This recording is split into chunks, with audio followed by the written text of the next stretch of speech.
Hello everyone. मैं doctor अपूर्व जैन। मैं एक कंसल्टेंट ऑर्थोपेडिक सर्जन हूँ एएनएस हॉस्पिटल ग्रेटर नोएडा में। आज हम यूरिक एसिड के बारे में बात करेंगे। हमें एक बहुत कॉमन जो प्रॉब्लम दिखती है ऑर्थोपेडिक्स में, यूरिक एसिड बढ़ जाना। तो अब यूरिक एसिड एग्जैक्टली होता क्या है? यूरिक एसिड एक रसायन है, केमिकल मैसेंजर है जो बॉडी में मिलता है। तो इट्स अ नॉर्मल केमिकल, ये कोई अननेचुरल चीज नहीं है। जब भी यूरिक एसिड हमारी बॉडी में एक पर्टिकुलर लिमिट से ऊपर आ जाता है, पर्टिकुलर लेवल से ऊपर आता है, तो ये हमारे कुछ कुछ जोड़ों में जमा होने लगता है, जहां पे क्रिस्टलाइज होके इन्फ्लेमेशन करने लगता है, सूजन करने लगता है।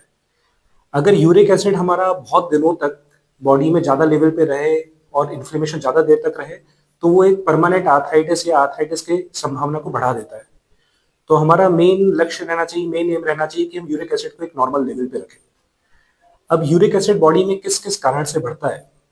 तो यूरिक एसिड चाहे तो हमारा बॉडी में सेवन ज्यादा हो यूरिक एसिड का, या हमारी बॉडी में प्रोडक्शन ज्यादा हो यूरिक एसिड का, या फिर हमारी बॉडी से एक्सक्रीशन या यूरिक एसिड बॉडी से सही टाइम पे निकल नहीं पा रहा हो, इस कारण से हमारा यूरिक एसिड बढ़ जाता है।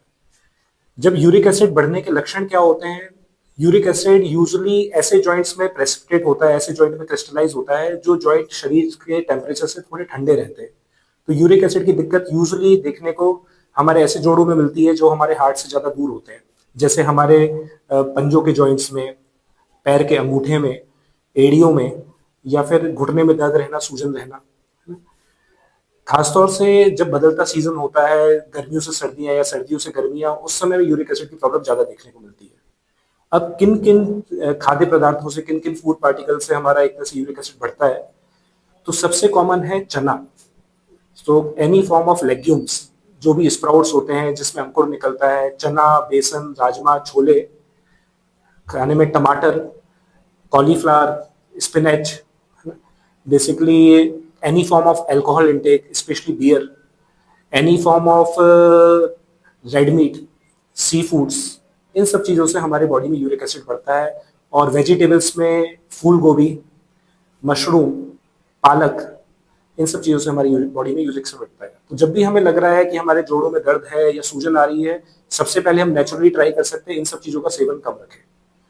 सेकंड, हमारी बॉडी में यूरिक एसिड का ज्यादा प्रोडक्शन होना। जब भी हमारी बॉडी में प्रोटीन ब्रेकडाउन होता है, जब भी मसल ब्रेकडाउन होता है, जब हम एक्सेसिव वर्कआउट करते हैं, जिमिंग करते हैं, कोई चोट लग गई, ट्रॉमा हुआ, किसी फॉर्म ऑफ इन्फेक्शन, कोई भी बॉडी में इन्फेक्शन हुआ, उन सब चीजों में हमारी बॉडी में यूरिक एसिड बढ़ सकता है। थर्ड, हमारी बॉडी में यूरिक एसिड का ज्यादा उत्पादन होना और उसका एक्सक्रीशन कम हो पाना। तो जैसे अगर हमें कोई भी किडनी से संबंधित बीमारी है, जिसके कारण हमारी किडनी किडनी की एक पर्टिकुलर कैपेसिटी रहती है कि वो एक साइकिल में इतना यूरिक एसिड ही एक्सक्रीट कर सकता है। अगर किडनी की हमें फिल्ट्रेशन कैपेसिटी कम हुई है, किडनी कोई बीमारी है, उसके कारण भी हमारी बॉडी में यूरिक एसिड बढ़ सकता है।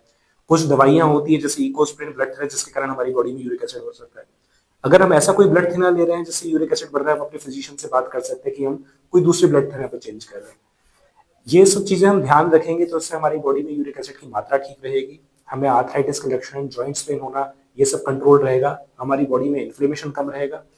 बाई चांस इन सब प्रिकॉशंस होने के बाद भी अगर हमारी यूरिक एसिड कंट्रोल नहीं हो रहा है, हम अपने नियर बाई ऑर्थोपेडिक सर्जन से कंसल्ट कर सकते हैं। वो उसके लिए कुछ मेडिसिन रहती है, वो मेडिसिन से स्टार्ट कर सकते हैं जिनसे फायदा रहेगा। हम अगर बॉडी में हमें किसी भी दिन ज्यादा सेवन हो रहा है, उस दिन हम पानी का इंटेक बढ़ाएं, तो उससे भी हमारी यूरिक एसिड अच्छे से वॉश ऑफ रहेगा।